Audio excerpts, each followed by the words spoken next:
resigned. Here's the deal in essence.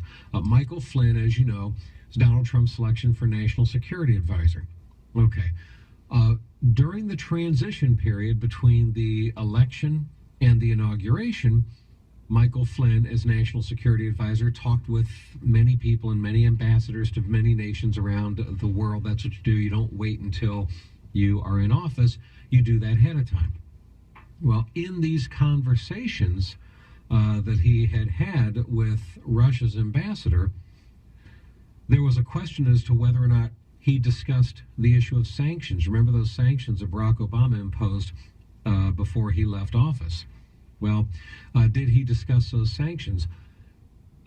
Michael Flynn told Mike Pence, no, didn't talk about sanctions with the Russian ambassador.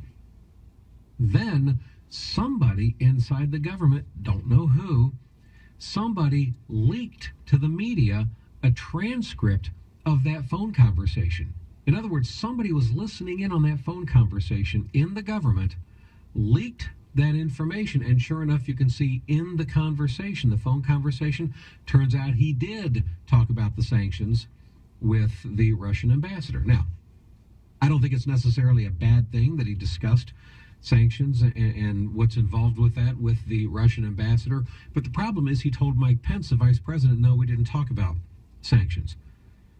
After the fact, Mike Flynn says, well, when the transcript was leaked, he said, well, I guess I must have. I just forgot. Okay, we talked about a lot of different things. I just forgot.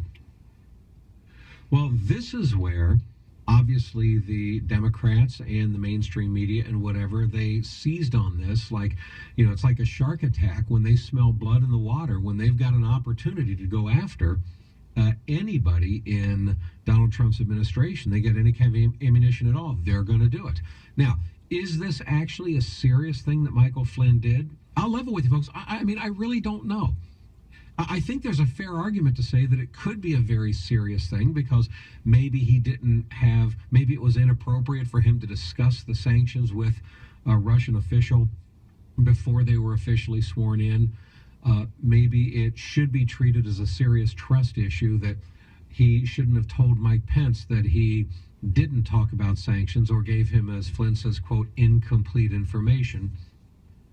So, you know, it could be one of those types of things, and it should be treated as a more serious issue. So I'll level with you, folks. I'm not really sure. I'm kind of curious to see what Colonel McGinnis thinks about that. I'll ask him about that a little bit later on this hour. How serious of an infraction was this on Flynn's part? But at any rate, he has resigned, and let's face it, he was basically fired. How this works, folks, is the president fires you, but he doesn't say that you're fired. He gives you an opportunity to resign first. That's pretty much how it works in administrations. Very rarely is somebody actually directly fired and then publicly fired. Usually it's you're privately fired, but you're publicly given an opportunity to resign. And then the president accepts the resignation, and that's kind of the song and dance that's done in Washington. So Trump fired him. Now, as this piece I was reading from Christina Wong for Breitbart, here's how she lays out what happened. Quote, growing calls for his resignation followed reports that he had misled Vice President Mike Pence on discussions he had with Russian officials before Trump took office. Flynn had originally told Pence he did not discuss the issue of sanctions with Russian Ambassador Sergei Kislyak in a series of phone calls the month before President Trump was sworn in. Pence then told CBS in January that Flynn had never spoken about the sanctions during his calls to Russia. However, after anonymous U.S. officials leaked a transcript of the call between Flynn and Kislyak showing that the topic was discussed, Flynn said the topic may have come up, but that he had forgotten. Now, here's a statement from the White House about his replacement. Quote, President Donald J. Trump accepts the resignation of Lieutenant General Michael Flynn. President Trump has named Lieutenant General Joseph Keith Kellogg Jr., retired, as acting National Security Advisor following the resignation of Lieutenant General Michael Flynn, retired. General Kellogg is a decorated veteran of the United States Army, having served from 1967 to 2003, including 2 tours during the Vietnam War, where he earned the Silver Star, the Bronze Star with V device, and the Air Medal with V device. He served as commander of the 82nd Airborne Division from 1997 to 1998. Prior to his retirement, General Kellogg was director of the Command, Control, Communications, and Computers Directorate under the Joint Chiefs of Staff. All right. Now, you get to General Flynn's resignation letter. And here's what he said in his resignation letter. Let me read it to you very quickly, and then I'll share with you some of my thoughts on this. He says, quote, "In the course of my duties as the incoming National Security Advisor, I held numerous phone calls with foreign counterparts, ministers, and ambassadors. These calls were to facilitate a smooth transition and begin to build the necessary relationships between the President, his advisors, and foreign leaders. Such calls are standard practice in any transition of this magnitude. Unfortunately, because of the fast pace of events, I inadvertently briefed the Vice President-elect and others with incomplete information regarding my phone calls with the Russian ambassador. I have sincerely apologized to the President and the Vice President, and they have accepted my apology.